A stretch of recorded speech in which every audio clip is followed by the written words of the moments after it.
Welcome, everybody. It's so good to have you here today on this last day of August. I hope you've had an awesome summer of 2014. And as we move into the fall season here at Parker Hill Community Church, we're beginning a new teaching series called Church Matters. And for the next few weeks, we're going to be talking about what we do as a church, why we do what we do, but more importantly, we're going to be talking about why what we do really matters. Why church matters to God and therefore ought to matter to those of us who are followers of Christ. And today, as we begin this series, we're going to be talking about charting the course, because here's what I've discovered about churches. I've discovered that a church can be like a ship at sea. And when you're navigating a ship out in the open water, it can be very, very easy to drift off course. You've got to pay very, very close attention to your navigational instruments so that you don't get lost.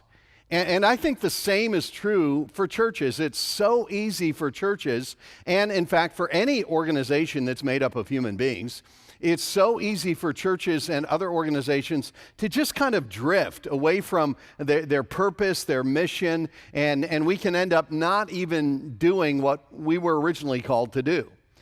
And we think it's very, very important around here that every once in a while we just stop and we get our bearings and we just kind of go back to Scripture and remember what the church is called to be and why the church really matters, and to get a clear sense of our mission again. Now, if you're new to Parker Hill Community Church, let me just say that you picked a great Sunday to be here. Because if you're new, and even if you're here for the first time today, you may wonder, why we do some of the stuff that we do, and you've got questions that you're trying to answer, and there's some stuff about us that you just can't figure out. Well, I think that by the end of our talk today, we're going to be able to answer a lot of those questions for you. So if you're new to the church, man, this is a great weekend for you to be here. Today, we're going to begin by looking at a story in the Bible about a man by the name of Zacchaeus. If you grew up in church, you may be familiar with this story, but I love this story because I think this story paints such a clear picture of what we are called to do in this world as the church, and who we are called to be in this world and in our culture. So let me encourage you, go ahead and take out that note sheet that's inside your bulletin. Use that as a way to follow along and a place to take some notes. And if you have an old school Bible with you made out of paper, go ahead and turn to Luke chapter 19. Or you can take out your phone or your iPad, and if you have a Bible app, you can find Luke chapter 19 on that as well, and that's really handy, as long as you promise not to play Candy Crush if I get a little bit boring here as we go, okay? So Luke chapter 19, we're going to jump in with verse 1. Here's what was happening. Jesus entered Jericho and was passing through. A man was there by the name of Zacchaeus. He was a chief tax collector. Now, let me give you a little bit of background information in case you're not real familiar with the Bible. At this point in history, the people of Israel were not a free and autonomous nation. They were under the power and the dominion of the Roman Empire at this point in history. And the Roman government had imposed very, very high taxes on the Jewish people.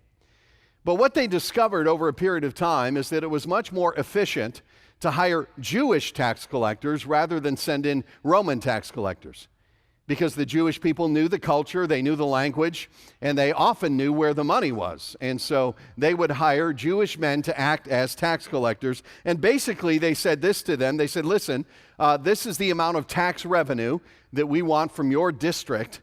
Anything you collect above and beyond that is yours to keep. And so it was the kind of arrangement that was very, very ripe for corruption.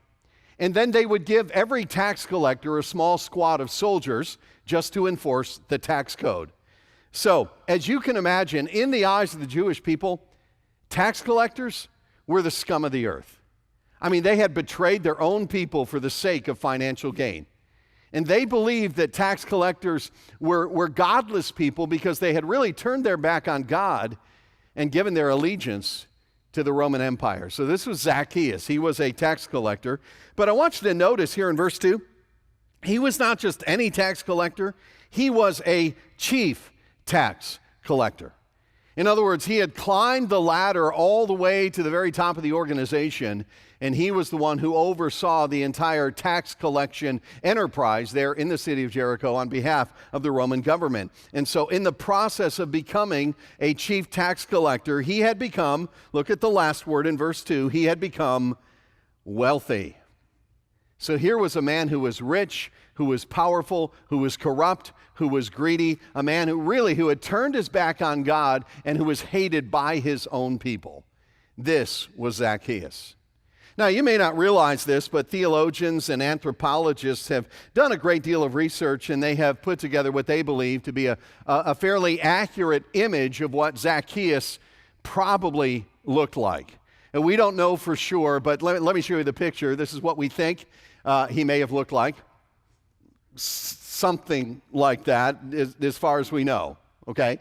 Okay, let me go back to the story. One day, Jesus comes to town, and it says here in verse 3 that Zacchaeus wanted to see who Jesus was. Now, I would suggest to you that there was something more than curiosity that was driving Zacchaeus. I think he was a man who was searching for something. I think he was a man that, in spite of all of his wealth, all of his power, all of his worldly success, felt an emptiness inside that nothing in this world was filling. I would suggest to you that Zacchaeus was a man who would lay awake at night looking up at the ceiling with this nagging sense that there had to be something more, with this nagging sense of emptiness inside of him. And so when he hears that Jesus is coming to Jericho, this teacher, this miracle worker that everybody had been talking about, it is that emptiness in his heart that compels him to go and see what this man is all about. And as we talk through his story, I want to tell you about 5 steps in the spiritual journey of Zacchaeus, 5 steps that many, many people go through. Number 1 is this: it was dissatisfaction. And I think, by the way, that's the first step in every person's spiritual journey. It's when you wake up one day and you realize there's got to be something more to life. It's when you come to that point in your life where you realize that there are some big questions that are unanswered. There's an emptiness inside of you. And for Zacchaeus, I believe that's where his spiritual journey began. And it was that dissatisfaction, that restlessness that drove him to investigation, because he goes looking for Jesus. Now, you have to understand that at this point in the story of Jesus, at this point in his life, he had become very, very popular. And everywhere he went, there were crowds numbering in the thousands of people. And so it says here in verse 3 that Zacchaeus was a short man. In other words, he couldn't see over the crowd. So here's what he does, verse 4. So he ran ahead and climbed a sycamore fig tree to see him, since Jesus was coming that way. And it says here that he ran. Now, when you read that, you've got to hear in those words an incredible sense of urgency in the heart of this man, because in that culture, powerful, successful men, they didn't run. No adult would just run. I mean, if you needed something, you would send a child or a servant in a hurry to get that for you. But, a dignified adult in that culture, you didn't run. But then it says he not only ran, but he ran and he climbed a tree. Again, in that culture, successful, powerful men in long flowing robes didn't climb trees. There was a sense of urgency here, which tells me that there was a spiritual hunger in his heart that was so strong that it overrode his sense of pride. And he was willing to do whatever he had to do to get a glimpse of this man that everyone had been talking about. Now again, some of you here today, that's your story. You have a story like that because there was this emptiness in your heart that just wouldn't go away. That restlessness that just wouldn't go away. And it was that emptiness and that hunger and that restlessness that finally drove you to do something that you thought you would never do. It drove you to take a step that you thought you would never take. Like you walked into a church building one day. You opened the Bible and you read it. You began to ask questions about spiritual things. That dissatisfaction led to an investigation. And for Zacchaeus, that investigation opened up a conversation. Okay, he's there in the tree, like I think he's trying to be anonymous, just trying to hide out and see what he could see from a distance. But Jesus walks by and he sees him. And in front of a crowd of probably thousands of people, he looks up into the tree and he begins a conversation. Verse 5, when Jesus reached the spot, he looked up and he said to him, Zacchaeus, come down immediately. I must stay at your house today. So he came down at once and he welcomed him gladly. And I love that phrase, he welcomed him gladly, because what you see over and over in the Gospels is that some of the most irreligious people in the first century loved being around Jesus. Even though he was completely righteous and they were unrighteous, they were not threatened by him. They were drawn to him because he cared about them so much. So at this point in the story, Jesus and Zacchaeus, they're walking away from the crowd. They're on the way to Zacchaeus' home, probably going to have a meal together. And you have to understand that in that culture, I mean, that was a really big deal.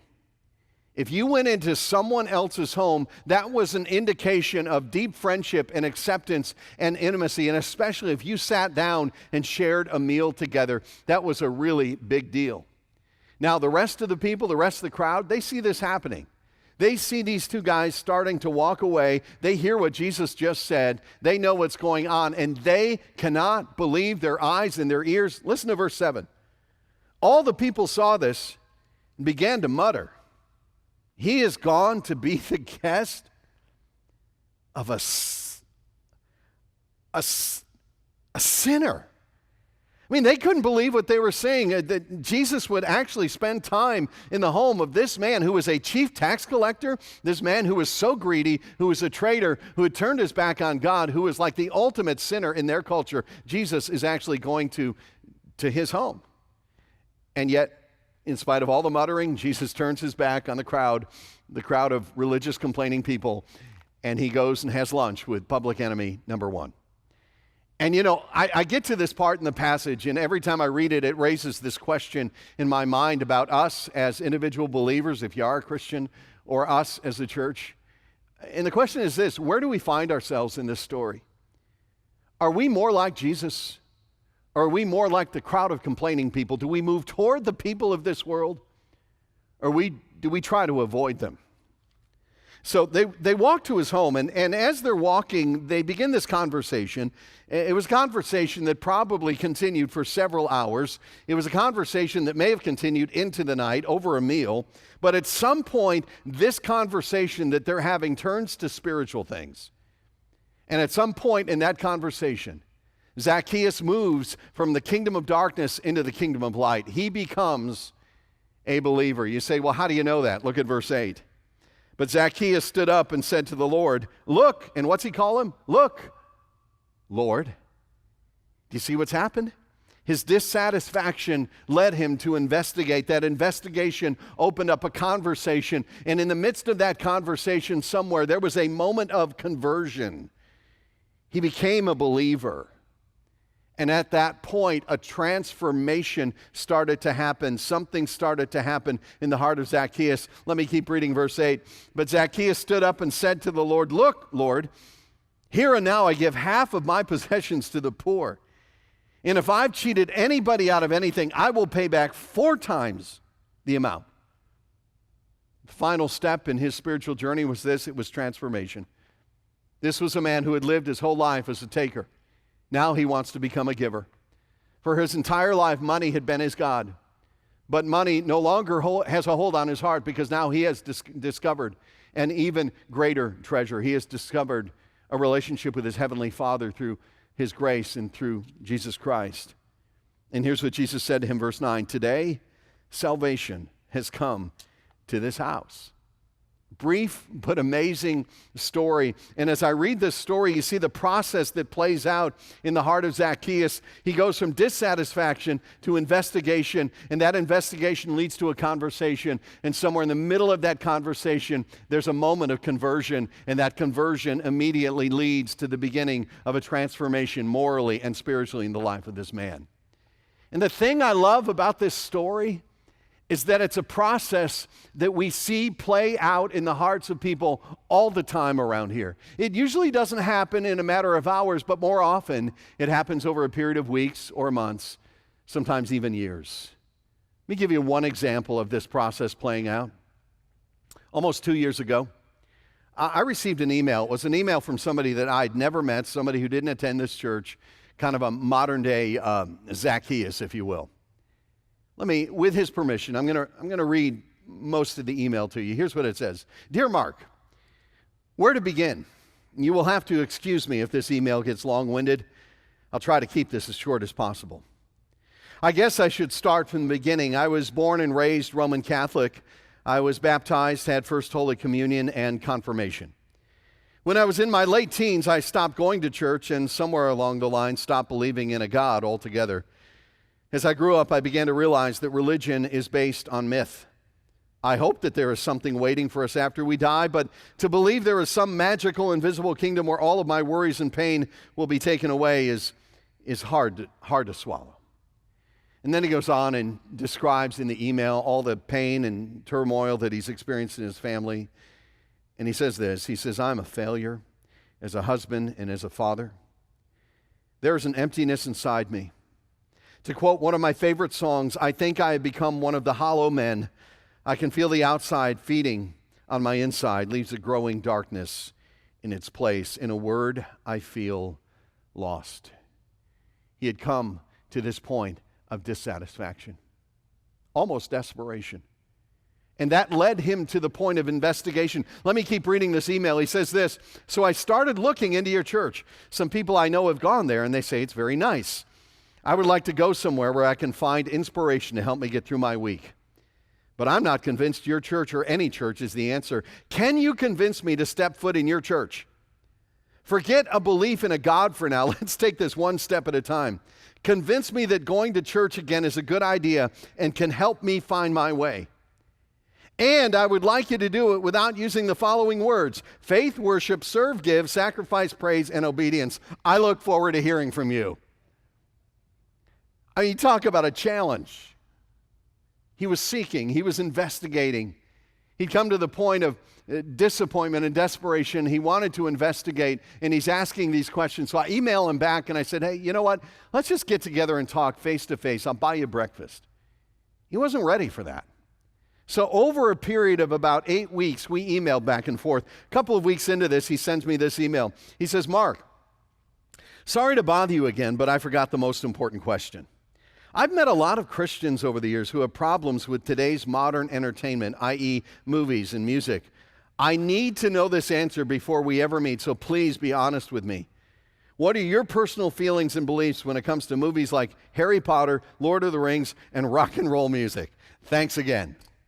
So I emailed him back and I said, yeah, I love the whole Lord of the Rings trilogy. J.R.R. Tolkien was a believer, the guy who wrote it. And by the way, our music at church is pretty much rock music, so you ought to come. So over a couple more weeks' time, eventually we email back and forth, and he and his wife decide to take the risk. They decide to take the step of attending church. So he emails me again. Here's what it says. Mark, okay, so my wife and I have decided to check out your church. She works on Sundays, so we'll have to go to Dixon City on a Saturday. I prefer Clark Summit since it's closer to our house, but you don't offer Saturday services there, so it's off to the Churchoplex. By the way, for those of you who don't know, our Dixon City campus used to be a movie theater. And so this guy enjoyed calling it, Cineplex. He enjoyed calling it a Churchoplex. Anyway, he says, can you give me a heads up about what to expect? Who does the services there? Is it you or someone else? We will either be going this Saturday or next, depending on when my wife gets over her cold. So a couple of weeks later, they, with fear and trepidation, walk into church on a Saturday night, Dixon City campus. Didn't even know they were there until they came up after the service and introduced themselves to me, and we had a brief and cordial conversation, and wasn't sure if I'd ever see them again, but they came back the next week, and they kept coming back, and they kept coming back. And a couple of months later, I get this email. Mark, just checking in. My wife and I just got back from the Churchoplex. I still think that's funny. We loved the sermon tonight. I really want to say thank you. Thank you for taking the time out of your busy schedule to answer my questions. Thank you for Parker Hill. But most of all, thank you for being there when I felt lost. In the weeks we have been attending, it has changed us into better people and made us reevaluate how we live. We are still a work in progress, but we are trying. Keep in mind, at this point, he would not have even called himself a Christian. That happened later, but eventually he crossed the line of faith, and he and his wife were baptized, and they are now very involved in this church, serving in different capacities. And then about 9 months ago, he posted something on his Facebook page. Here's what he posted.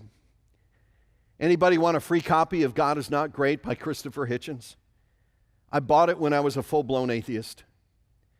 I don't need it anymore. Let me tell you something. I'll dedicate my life to seeing that happen.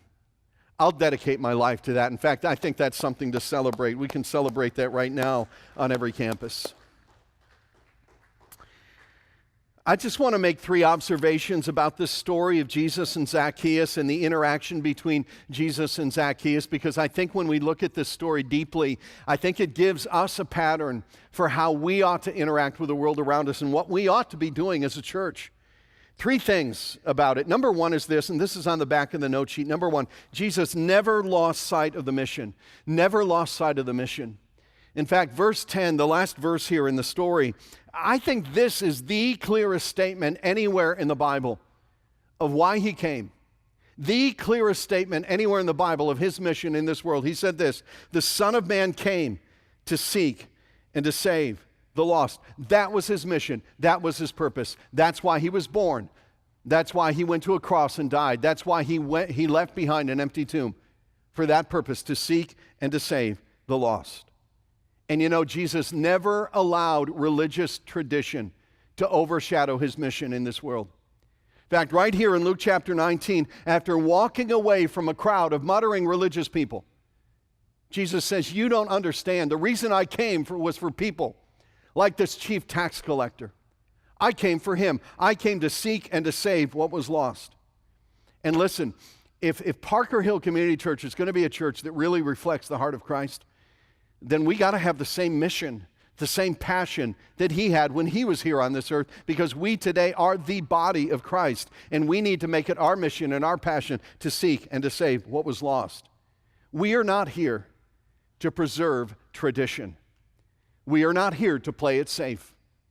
We are here to continue the mission that began almost 2,000 years ago, that was given by Jesus himself. We're here to change the world, one life at a time, one heart at a time, one person at a time, one Zacchaeus at a time. Around here, we say it this way, that Parker Hill Community Church exists to help people find a way back to God, because Jesus said, I am the way, the truth, and the life. We are here to help people find the way back to God. Our goal as a church is not to get lots of committed Christians to leave their church and come here. Okay, now let me say this. If you're coming here or have come here from another good, solid church, we are so glad that you're here, and we're glad to have you here as long as you're coming here as a contributor and not as a consumer. But let me be very clear. This church is not focused on you. Please don't take that personally, because we want you to join us in this mission, but you need to understand that our mission, our purpose is crystal clear. We are here to seek and save the lost. We are here to help people find the way back to God. That's our mission. That's our North Star. That's why we do everything that we do, because we believe that heaven and hell are real places, and we believe that every single human being is going to spend eternity somewhere, and we believe that the gospel is the only hope of the world. And so we have to stay focused on the mission. And the gravitational drift of every church, the natural pull of every church, is to shift the focus inward onto those of us who are already here at the expense of those who are still outside the grace of God. And we never want that to happen around here. In fact, I heard a very intriguing question that somebody asked recently. And the question was this, and if you're a follower of Christ, ask yourself this question. If God answered every prayer you prayed last week, how many new people would be in the kingdom today? I mean, what is your passion? What is your mission? What are you praying for? What is our mission together? It is this, to help people find a way back to God. We can never lose sight of that. Here's the second thing that Jesus does as he interacts with Zacchaeus. Number 2, he met him where he was. In other words, when everybody else was avoiding this guy, when everybody else was walking away from him, Jesus walked toward him. In fact, he walked right into his very home. He met him on his own turf. And I believe the implication of that for us is this, that if we're going to be a church that really reflects the heart of Christ, we need to be a church that's willing to meet people where they are. So we're not going to be a church that runs from our culture. We're going to be a church that engages our culture and speaks into our culture with the greatest news that history has ever heard. In fact, a lot of what we do in this hour every Sunday morning is driven by our belief that we as a church, like Jesus, need to meet people where they are. Because here's what we recognize. We recognize this, that when someone comes to that point of dissatisfaction, when they start to investigate spiritual things, when they start looking for answers, when they start trying to find God, there's a very good chance that they're going to walk into a church building. And if they walk into one of our church buildings, we want to be ready for them, and we want to meet them where they are because we believe that's what Jesus would do. Now, what does that mean practically speaking? Let me tell you 8 things that it means practically speaking for us to meet people where they are. And it's on the back of your note sheet. It's kind of a pie chart. I'm just going to walk through these fairly quickly, 8 things that we do to try to meet people where they are. Number 1 is this: social media and the web, the internet. Here's the reality in our culture today. You know, years ago, the first time somebody would visit a church would be when they walked through the doors of the building. Today, the first time somebody visits a church is when they click on a website or go to a social media feed. And so we want to be able to engage people at that level because that's where our culture lives today. In fact, we're in the process of totally doing a makeover on our website. Hopefully, we'll be able to launch that sometime this fall. So that's number 1. Number 2 is this: when they do walk in the doors of one of our buildings, is a warm greeting. And those of you who serve in guest services, this is what you do, and you do it so well. And here's why this is so important, because we forget how nerve-wracking it can be for somebody to walk into a church for the very first time. And many, many people, I think most people, make up their mind about whether or not they're going to come back to a church long before they ever hear a pastor get up and give a message. They're making up their mind by the way that they're greeted and the smile that they receive and how helpful people are. That's so important for us that people receive a warm greeting. Number 3, the third way to meet people where they are is to have clean and attractive facilities. Because everybody likes to walk into a clean and attractive building. And when we have clean and attractive facilities, that makes a statement to people about how much this matters to us. And it makes a statement about how much we want to honor God in everything that we do around here. And for those of you who serve behind the scenes to help us have clean and attractive facilities, a big thank you to you. Number 4 is this: an inclusive culture. An inclusive culture. Here's what I mean by that. One of the very first questions that a person asks whenever they walk into a church or a number of other social settings is this: do I fit here? Do I belong here? Are these my people?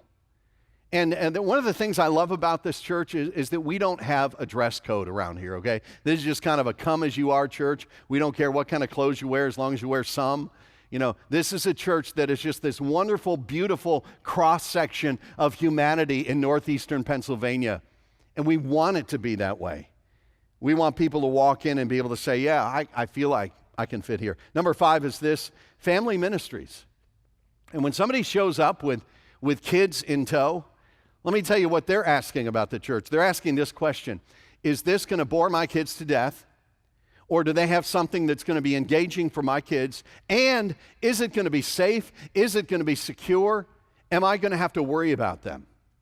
So I want to say this. That my wife and I, we are raving fans of the family ministries of Parker Hill Community Church, because all of our lives, our kids have grown up in our family ministries, and it has just done incredible things in their hearts. And I tell people sometimes, you know, if you come and you bring your kids and you drop them off in our family ministries, which is what you need to do, by the way, because that's the best environment for them, you may not want to come back next week and hear me, but they will drag you back next week because they enjoy so much what happens in that part of the ministry. So for those of you who serve in that place, man, thank you, thank you, thank you. Number 6 is this: music and creative elements. So somebody goes online, checks out the church, walks in the building, they get a warm greeting, they see nice facilities, an inclusive culture, they drop their kids off, they come in, they experience what happens in this room, and we want our music and creative elements to be unapologetically contemporary. We want people to feel like this is just a part of normal life. I was reading a book probably 20 years ago called Purpose Driven Church. And this statement just caught my attention. The writer, Rick Warren, he said this. He said, "We invite people to come and sit on 17th century chairs, which we call pews, sing 18th century songs, which we call hymns, and listen to a 19th century instrument, a pipe organ, and then wonder why they think the church is irrelevant." Now, let me say very quickly that I can worship in a very, very meaningful way to a pipe organ and the oldest hymn that you can name, because I grew up in that. I mean, that's very meaningful to me. But here's the thing. It's not about me. I'm not one of the lost. I'm one of the found. It's not about me. It's about the people who do not yet know the grace of Christ, and it's about meeting them where they are. So when it comes to music and creative elements, we are just going to be unapologetically contemporary. Number 7, an engaging experience. Let me tell you what I mean by that. We really want this hour to be the best hour of a person's week. When somebody comes to church, we want to grab their attention, hold their attention, and point their attention to their Heavenly Father. Now, for some of you, that was really hard to get used to when you started coming here, because there is this common perception in our culture that church is supposed to be boring, and if it isn't boring, then it probably doesn't count. And I don't know where we ever got that idea. Listen, Jesus was not boring, okay? Everywhere he went, a crowd showed up. We don't think church ought to be boring. We think it ought to be engaging. We think people ought to be inspired. We think people ought to leave here having learned something. We think it ought to be interesting. And so here's what we're going to do to be engaging. We are going to use every tool at our disposal to deliver the timeless message of the gospel in a way that's going to engage the hearts and the minds of 21st century people, whether that's lighting, sound, video, cultural references, whatever it might be. Now, very quickly, because I got to keep moving. Let me address a couple of questions that people have had recently, and these are very good questions, so I'm going to answer this question all at once and save a whole bunch of conversations. The first one is this. We've made some changes in the way that we use lighting in the auditoriums on every campus, okay? You may have noticed, once we get a few minutes into the service, the room gets darker. And some of you say, well, why is that? Let me tell you why. Light focuses attention. Simple principle. Wherever light is focused, that's where your attention will be drawn. Example, did you ever go to a Broadway play? Did you ever notice how dark it gets in the room when the play begins?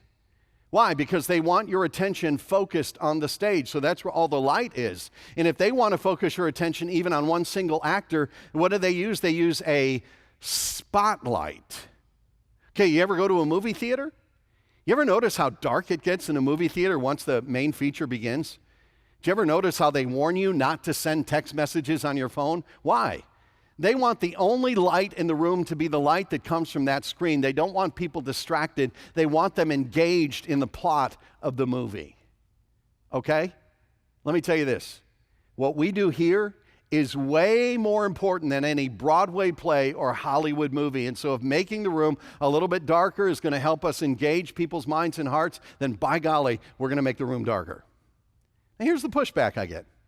People say, yeah, but it's hard for me to find my seat when the room is dark. And I get that. You know, it's sunny outside. You walk in, your eyes have a hard time adjusting. So we're putting some more lights in aisles and doing some things like that. But here, let me give you a real simple solution to that problem. Here it is. You're probably going to want to write this down because it's so profound. 2 words. Arrive early. Okay? Because 5 minutes before the service starts, the room is well lit and there are plenty of open seats and you can navigate your way around the room really easy. 5 minutes before the service begins, 2 minutes before the service begins. But fair warning, once we start, the lights go down. Why? To create an engaging environment. So that's why we do that. The second thing is this. We've been making some adjustments to our sound levels. We've been moving some speakers around at a couple of campuses. We're getting closer to where we want to be, and it may end up being a little bit louder than it has been in the past, or I would say fuller. And you say, well, why is that? Well, here's why. Glad you asked. Because when we sing, we want everybody to participate, and here's what we've discovered. People, especially guys, are more inclined to sing if they don't think that everybody around them can hear them singing. And so when the sound is louder and the room is a little bit fuller, it's more immersive and it draws people in, it's more engaging, and people are more inclined to participate. That's why we do that. So let me sum it up this way. Every once in a while, I'll run into somebody in the community, and they'll say something like this. They'll say, Mark, I went to your church, but man, felt more like walking into a movie theater than a church. Or, I visited Parker Hill, but it didn't really feel like a church. It felt more like a rock concert. And every time I hear that, I am so thankful because that's exactly what we're trying to do. You know why? Guess where millions of people in America go every single week? They go to movie theaters and they go to concerts. Why? Because those experiences are so engaging. And as a church, we have been given the most important message in the world. And therefore, we want to communicate that message in the most engaging way possible. And we will do whatever it takes. Why? Because eternity is at stake. Now, we'll never compromise the truth. The truth is the truth. The truth is unchanging. But the way we communicate the truth can change, and it must change. One more, number 8, got to keep moving. Relevant Bible teaching, that's the last part of what people typically experience here. And we say relevant because we think it's a great sin to bore people with the greatest news in history. So everybody who stands up here works really hard to communicate in a way that's clear and engaging and connects with the mind and the heart. Jesus never lost sight of the mission. He met Zacchaeus where he was. Number 3, Jesus helped him take the next step. Zacchaeus didn't stop at the point of conversion. He knew he had a next step to take. His next step was simply to make restitution to all the people he had wronged financially. His next step was to become a generous man because it's generosity that breaks the idol of greed in our hearts. See, Jesus loved Zacchaeus just like he was, but he loved him too much to let him stay that way. And let me tell you something, my friend. God loves you just as you are, but he loves you so much, he doesn't want you to stay that way. He wants you to keep growing, and so do we. We love you, but we don't want you to stay where you are. We want you to take a next step, whoever you are, no matter what that step may be. And it doesn't matter if you've been following Christ for 5 minutes, 5 days, or 50 years. Every single one of us, no matter who we are, we have a next step to take in our walk with God. So, in summary, charting our course. If we want to be a church that really reflects the heart of Christ in this world, let me tell you how we do that. It's very, very simple. We just do what Jesus did. Just do what Jesus did. Stay focused on the mission. Meet people where they are and help them take the next step. And if we can do those 3 things, and if we can do those 3 things well, we're going to be a church that really matters. A church that is doing something that matters, not only in this life, but in eternity. And together, by the grace of God, we can raise the spiritual temperature here in northeastern Pennsylvania just a little bit in our lifetimes. And I'm going to end by answering one more question because it comes up anytime I talk about the mission of the church. People will ask this, Mark, haven't we done enough? I mean, isn't the church big enough? When are we going to stop trying to reach new people?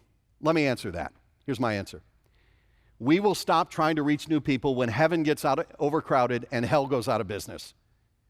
Until heaven is overcrowded and hell goes out of business, we will keep trying to reach the Zacchaeuses of this world and invite them to come down out of their tree, begin a conversation about who Jesus is, and eventually, hopefully, lead to conversion and then transformation.